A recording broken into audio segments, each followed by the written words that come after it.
Right now, it is time for us to bring in a couple of guests who have been patiently waiting online, and that is Tom McGowan and Jim Nelson. We'll be talking about Weekend in Norfolk. Of course, Weekend in Norfolk is coming up this year, and it is going to be a virtual experience. It's being held on the web at norfolk.org, and other information. It's coming up on Saturday, Sunday, July 31st and August 1st, and then August 2nd. Good morning, Tom, and good morning, Jim. Good morning. Good morning.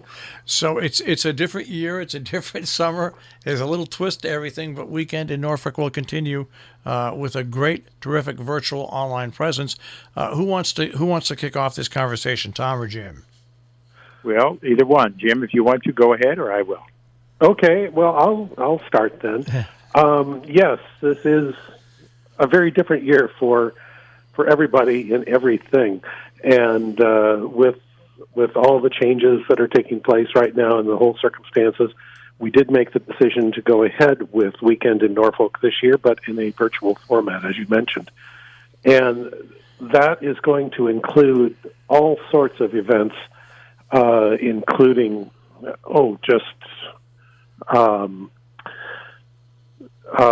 tours online of various things in Norfolk, such as the famed Tiffany glass windows in the chapel of the Congregational Church, and virtual tours of the Norfolk Library and the Historical Society, the Norfolk Chamber Music Festival, which I'm the manager.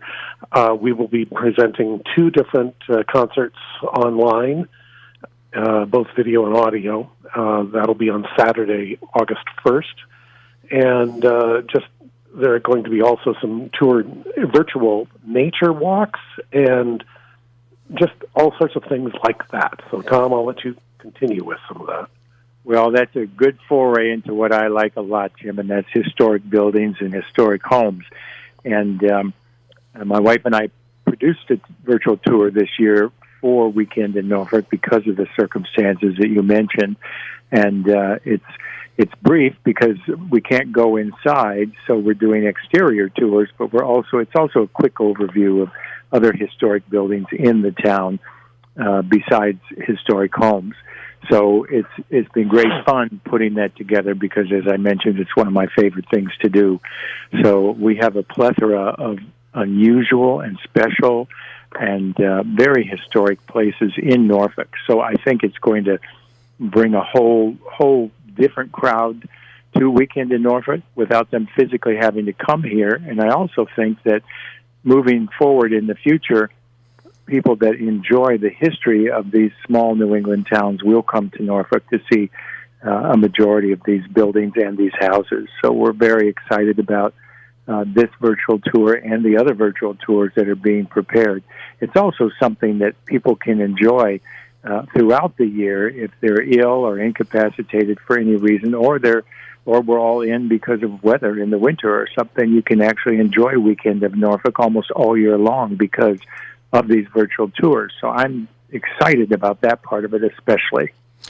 You know, it's interesting, Tom and Jim, looking at the website, when you go to weekendinnorfolk.org, weekendinnorfolk.org, you'll see there right on the home page, Friday, Saturday, and Sunday, listing live events and also on-demand events. I would imagine that now for Jim, for you, this is a double strike for you because, of course, you're involved in Weekend in Norfolk. But as you said, with the Norfolk Chamber Music Festival, it's caused a lot of people like you to scramble to set up this virtual programming. But in addition to that, obviously, that helped you also set up to help Weekend in Norfolk. Right, and we're figuring it out. Yeah. So we had our first summer music festival concert online on just this past Saturday, and it worked out very well. We had good viewership, and it went off just like clockwork. So we were very happy with that. We've got other concerts coming up on the next 3 Saturdays in the month of July. Every Saturday in July at 7 p.m. And we've also developed additional content for the students who were not able to come to Norfolk this year, which was really a heartbreaking event for us.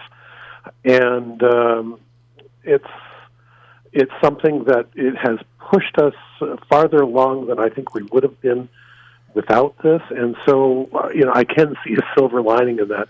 It's been a lot of work to do this, though.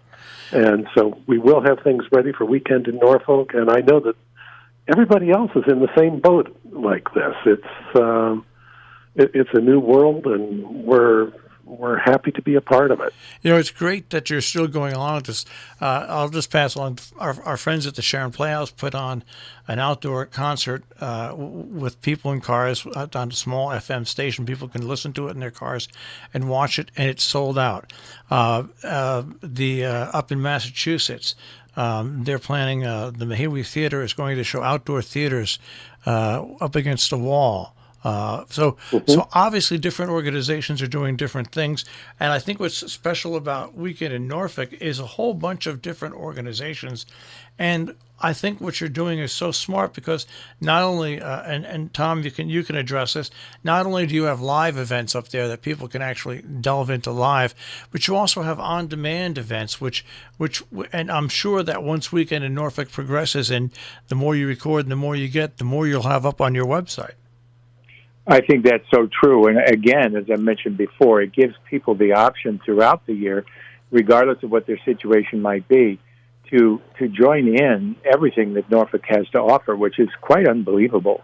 And they can do it in the dead of winter. They can do it if they're ill in the hospital. It's something that would be fun and exciting for them to go and see without having to leave whatever space they're in. And I think this is going to be kind of the wave of the future across the country and maybe across the world because of this unfortunate situation that we've all landed in. And ultimately, when we're out of it, I think it'll be a blessing because it's going to reach much more people than it ever did before. Well, that's it. Everybody's going to be used and all to set up to doing what they do virtually, and that can be added as an additional benefit and an additional enhancement to what you're going to do live in the future. Exactly. Yeah. I think it makes a major difference for everybody that wants to present something. Now, I have to ask this question to both of you, and Tom, you can start off first. Let's take it back 3.5, 4 months, and this all developed so quickly for us with the shutdown and the lockdown, and now slowly coming on. Tom, with members of the committee and yourself, what did you first think when this all broke and everything went south and went bad? Well, all I can say is we have a phenomenal leader, Sue Frisch, and Sue keeps things going no matter what. And when this first happened, we thought, oh, boy, maybe we're dead in the water this year. But she rose to the occasion once again and came up with this idea of virtual, and along with some other people that brought it up, and it just evolved. But right in the beginning, it was a little bit frightening because we enjoyed doing this every year. And we were concerned that we were going to miss out this year. And sometimes when that happens, it can start a different pattern or create a different path, and we wanted to keep the energy going. So when Sue was pushing for this, we all jumped on board, and it was like a locomotive. It just gained speed, and we just kept going. Once again, Weekend in Norfolk, a virtual event, will be happening online Friday and Saturday and Sunday, July 31st, August 1st, and 2nd, weekendinnorfolk.org. Now, Jim Nelson, I'll ask you the same question because I know that there's some places just postpone their seasons till next year. Other places are still trying to piece things together. What were your thoughts when all this first broke and everything really went south for anybody that does anything with the public? Well, first I will echo Tom's comments about Sue Frisch, who is just a force of nature, who just will not stop. She won't say no. Just amazing.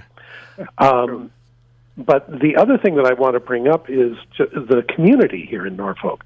And I'm a real booster for Norfolk. It's an extraordinary place with extraordinary people who are so immersed in not only supporting the community, but doing interesting things. And that is all showcased in a Weekend in Norfolk, whether it's cooking classes or talks and conversations about books or the concerts or nature walks and things like that.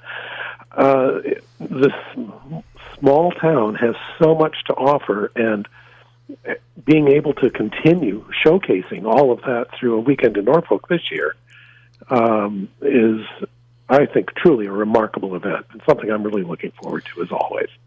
Well, I want to wish, and you're right, Sue. If there's one person that never says never, it's Sue. And, True. and you know what? I found out we found out that there's a lot of great leaders of a lot of great nonprofits and a lot of great organizations that have taken this in stride and just said, well, we're going to march on and do whatever it is we can do. So, Weekend in Norfolk goes on once again online Friday, Saturday, and Sunday, July 31st through August 1st. 3 days of art, music, and nature on the web, weekendinnorfolk.org. Once again, I want to thank you guys for joining us this morning. We've been speaking with Tom McGowan and Jim Nelson. Good luck with Weekend in Norfolk. And Jim, of course, much continued success with what you do with the incredible programs you put up with the Norfolk Chamber of Music Festival. Thank you very much. Thanks, Marshall. All right, take care. Take care, guys. Be safe. Bye now. Bye. That is Weekend in Norfolk. Once again, weekendinnorfolk.org for more information on the web.